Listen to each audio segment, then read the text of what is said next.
அனைவருக்கும் அன்பான வணக்கம். இந்த நிகழ்ச்சியில் நாம் இந்த 2024ஆம் ஆண்டின் தமிழ் மாதமான மாசி மாத ராசி பலன்களை பார்க்கலாம். நிகழும் ஸ்ரீ மங்களகரமான சோபகிருது வருடம் மாசி மாதம் 13/2/2024 செவ்வாய்க்கிழமை வளர்பிறை சதுர்த்தி, உத்திரட்டாதி நட்சத்திரம், அமிர்த யோகம், சதுர்த்தி விரதம் கூடிய நாளில் இந்த சோபகிருது ஆண்டின் 11வது மாதமான மாசி மாதம் பிறக்கின்றது. இந்த மாத தொடக்கத்தில் கிரகங்களின் சஞ்சாரத்தை பார்த்தால் மேஷத்தில் குரு பகவான், கன்னியில் கேது, மகரத்தில் செவ்வாய், புதன், சுக்கிரன், கும்பத்தில் சனியுடன் சூரியன், மீனத்தில் ராகு என இந்த மாசி மாத தொடக்கத்தில் கிரகங்கள் சஞ்சரிக்கின்றன. தமிழ் மாதங்களில் 11வது மாதம் இந்த மாசி மாதம். சூரியன் கும்பராசியில் பயணம் செய்வதால் இந்த மாதத்தை கும்ப மாதம் என்றும் அழைக்கப்படுகின்றது. கும்பராசியில் உள்ள சனி பகவானுடன் சூரியன் இணைந்து பயணம் செய்ய போகின்றார். சனி பகவானும் சூரியனும்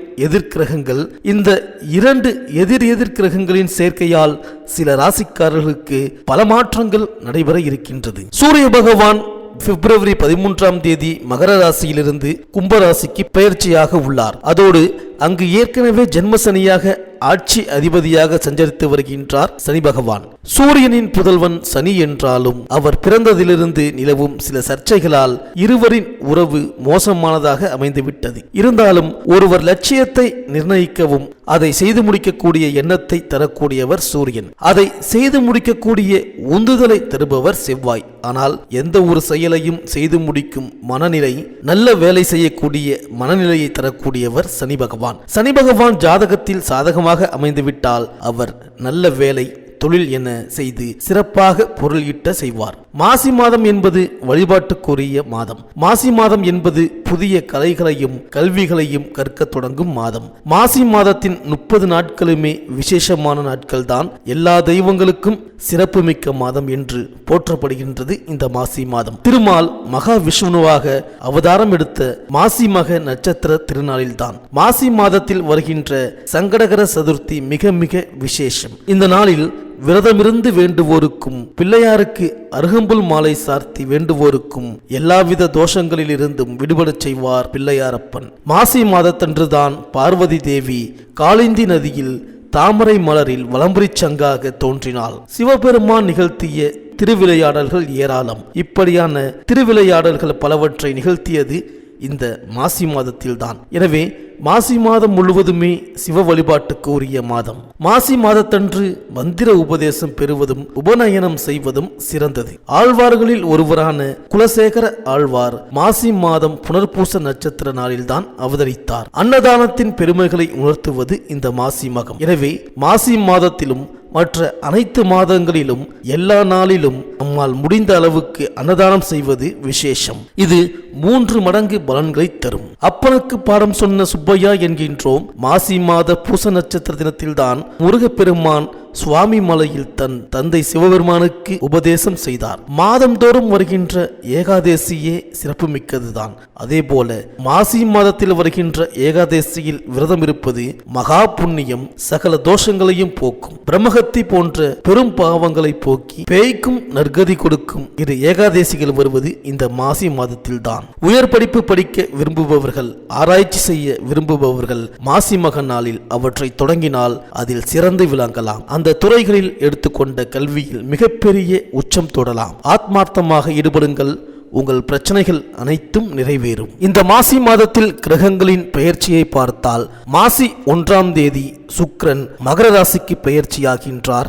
மாசி 1ஆம் தேதி புதன் கும்பராசிக்கு பெயர்ச்சியாகின்றார். மாசி 19ஆம் தேதி புதன் மீனராசிக்கு பெயர்ச்சியாகின்றார். மாசி 25ஆம் தேதி சுக்கிரன் கும்பராசிக்கு பெயர்ச்சியாகின்றார். இந்த கிரகங்களின் சஞ்சாரம் மற்றும் மாற்றத்தினால் உங்கள் ராசிக்கு என்னென்ன பலன்கள் கிடைக்கப் போகின்றது, நீங்கள் செய்ய வேண்டிய பரிகாரங்கள் என்ன என்று இந்த வீடியோவில் பார்க்கலாம். புத பகவானை ராசிநாதனாக கொண்ட கன்னியா ராசி அன்பர்களே, இந்த மாசி மாத கிரக நிலைகளை ஆராய்ந்து பார்க்கும் பொழுது பெரும்பாலான கஷ்டங்கள் விலகும். அதற்கான ஒட்டுமொத்த பலத்தையும் அதிர்ஷ்டத்தையும் இந்த மாதம் முழுவதும் உண்டாக்க போகின்ற கிரகம் உங்கள் ராசிக்கு 6ஆம் இடத்தில் அமர்ந்திருக்கின்ற சனி பகவான் தான். மேலும் உங்கள் ராசிக்கு 7இல் ராகு, ஜென்மத்தில் கேது, 8இல் குரு பகவான் என்ற அமைப்பால் அலைக்கழிக்கப்பட்டு தான் வருகின்றீர்கள். இந்த மாதம் தொடங்கி 8வது தினத்தில் செவ்வாய் கிரகத்தால் அதிர்ஷ்டமான உயர்வு ஒன்று உண்டு. சூரியன் சனி சேர்க்கையாகி 6இல் நிற்பது மாற்றங்களை வழங்கும். ராசிநாதன் புதன் யோகாதிபதியான சுக்கிரன் ஆகிய கிரகங்களால் உங்களது விருப்பங்களை முயற்சிகளை பலிதமாகும். ஆரோக்கியம் தொந்தரவு தராமல் நகரும்.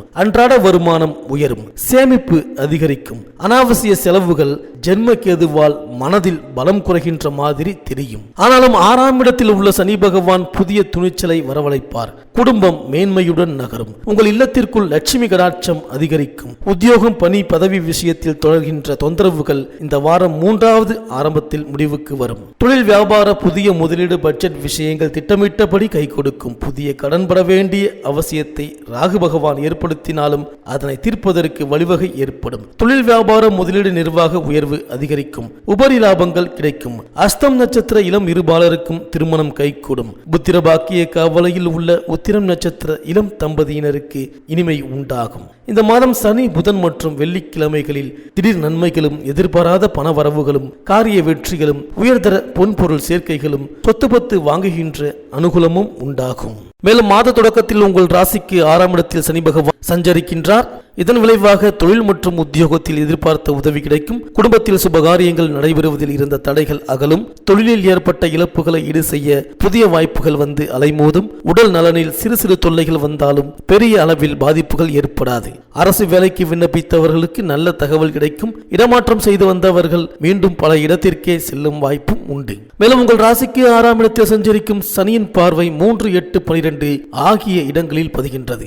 இதன் விளைவாக சகோதர வர்க்கத்தினருடன் ஒற்றுமை பலப்படும். வழக்குகள் சாதகமாக முடியும். பாக பிரிவினைகள் நல்லபடியாக முடியும். உடன் பிறந்தவர்களின் இல்லங்களில் நடைபெறும் சுப நிகழ்ச்சிகளை முன்னின்று நடத்தி வைப்பீர்கள். உத்தியோகத்தில் சக பணியாளர்களின் ஒத்துழைப்பால் முன்னேற்றம் காண்பீர்கள். மேலும் சனியின் பார்வை 8ஆம் இடத்தில் பதிவதால் சிறு சிறு ஆரோக்கிய தொல்லைகள் வந்து அலைமோதும். பங்குதாரர்களின் விரோதத்தால் இதுவரை மூடி கிடந்த தொழில் இப்பொழுது திறக்கப்படும். தொழில் ரீதியாக வாங்கிய கடன்களை பைசல் செய்ய விடிவு காலம் பிறக்கும். உத்தியோகத்தில் உள்ளவர்களுக்கு வெளிநாடு செல்ல வாய்ப்பு வரவில்லையே என்ற இயக்கம் இப்பொழுது மாறும். சனியின் பார்வை 12ஆம் இடத்தில் பதிவதால் திடீரென பயணங்கள் ஏற்படும். வாடகை வாகனத்தில் உலா வந்த நீங்கள் இனி சொந்த வாகனம் வைத்துக் கொள்ள வாய்ப்புகள் கைகூடி வரும். வீடு மாற்றம் இடமாற்றம் எதிர்பாராத விதத்தில் வரலாம். வாடகை வீட்டில் வசிப்பவர்கள் சொந்த வீட்டில் குடியேறும் வாய்ப்பு கிடைக்கும். மேலும் மாத தொடக்கத்தில் சனி பகவான் செவ்வாயின் சாரத்தில் பயணிப்பார். இந்த காலத்தில் கூடுதல் கவனம் செலுத்துவது நல்லது. செவ்வாய் உங்கள் ராசிக்கு 3, 8 ஆகிய இடங்களுக்கு அதிபதியானவர். முன்னேற்றத்தில் சிறு சிறு குறுக்கீடுகள் வரலாம். உடன்பிறப்புகள் உங்கள் குணமறிந்து நடந்து கொள்வது அரிது. வழக்குகள் இழுபறி நிலையில் இருக்கும். உத்தியோகத்தில் உடன் பணிபுரிபவர்களால் சில பிரச்சனைகள் உருவாகலாம். எதிர்பாராத விரயம் உண்டு. சொத்துக்கள் வாங்கும் பொழுது பத்திரப்பதவியில் கவனம் தேவை. மேலும் 22/2/2024 முதல் சனி பகவான் ராகுவின் சாரத்தில் சஞ்சரிப்பார். பெற்றோர் வழியில் இருந்த பிரச்சனைகள் அகலும். தொழிலில் எதிர்பார்த்ததை காட்டிலும் கூடுதல் லாபம் கிடைக்கும். புதிய ஒப்பந்தங்கள் வந்து சேரும். வெளிநாட்டு வணிகம் ஆதாயம் தரும். பங்கு சந்தையில் ஈடுபட்டிருப்பவர்களுக்கு பலன் அதிகம் கிடைக்கும். உத்தியோகத்தில் பணி நீக்கம் செய்யப்பட்டவர்கள் மீண்டும் பணியில் சேர வாய்ப்பு உண்டு. பூர்வீக சொத்துக்களை பிரித்துக் கொள்வதில் இருந்த பிரச்சனை அகலும். பணிபுரியும் இடத்தில் தடைப்பட்ட பதவி உயர்வு தானாக வந்து சேரும். மேலும் மாத தொடக்கத்தில் உங்கள் ராசியில் கேதுவும் 7இல் ராகுவும் சஞ்சரிக்கிறார்கள். குடும்பத்தில் குழப்பங்கள் அதிகரிக்கும். கொடுத்த வாக்கை காப்பாற்ற இயலாது. கடுமையாக முயற்சித்தும் சில காரியங்கள் முடிவடையாமல் போகலாம். கல்விக்காக நீங்கள் எடுத்த முயற்சி தாமதமாகலாம். பிறருக்கு பொறுப்பு சொல்வதால் பிரச்சனைகள் உருவாகும். வாக்குவாதத்தை தவிர்ப்பது நல்லது. வளர்ச்சி ஏற்படுவது போல் ஏற்பட்டு பிறகு தளர்ச்சி ஆகிவிடும். மாற்று வைத்தியத்தின் மூலம் உடல் நலம் சீராகும். வெளிநாடு செல்லும் முயற்சி கடைசி கட்டத்தில் கை நழுவி செல்லலாம். மேலும் மாத தொடக்கத்தில் குரு பகவான் உங்கள் ராசிக்கு 8இல் சஞ்சரிக்கின்றார். அது அவ்வளவு நல்லதல்ல. அஷ்டமத்து குருவின் ஆதிக்கத்தால் மன உளைச்சல் அதிகரிக்கலாம். மதிப்பும் மரியாதையும் குறையாமல் பார்த்து கொள்ள சிரமப்படுவீர்கள். விரயங்கள் அதிகரிக்கும். குருவின் பார்வை உங்கள் ராசிக்கு 2, 4, 12 ஆகிய இடங்களில் பதிகிறது. எனவே தாய் வழி ஆதரவு கிடைக்கும். பெற்றோரின் உடல்நலம் சீராகும். பயணங்கள் மூலம் உங்கள் எதிர்பார்ப்புகள் நிறைவேறும். குடும்பத்தில் சுபகாரியம் நடைபெறும். இந்த கன்னியாராசி பெண்களுக்கு வாழ்க்கை துணையால் புதிய வசதி அதிகரித்து நன்மைகள் காத்துள்ளன. மாணவர்கள் உங்களது இலக்கை நோக்கி மட்டுமே பயணிப்பீர்கள். விவசாயிகளுக்கு புதிய நிலபுலன் வாங்குவதற்கான அதிர்ஷ்டம் உண்டாகும். கலைஞர்களுக்கு புதிய வாய்ப்புகள் தானாக அமையும். அரசியல்வாதிகளுக்கு கட்சிக்குள் நிலவுகின்ற அனைத்து குழப்பமும் தீர்ந்து திருப்தி ஏற்படும். இந்த கன்னியாராசி அன்பர்களுக்கு அனுகூலமான நட்சத்திரங்கள் சுவாதி, அனுஷம், பூராடம், திருவோணம், அவிட்டம், ரேவதி, அஸ்வினி, ரோகிணி, திருவாதிரை, பூசம்,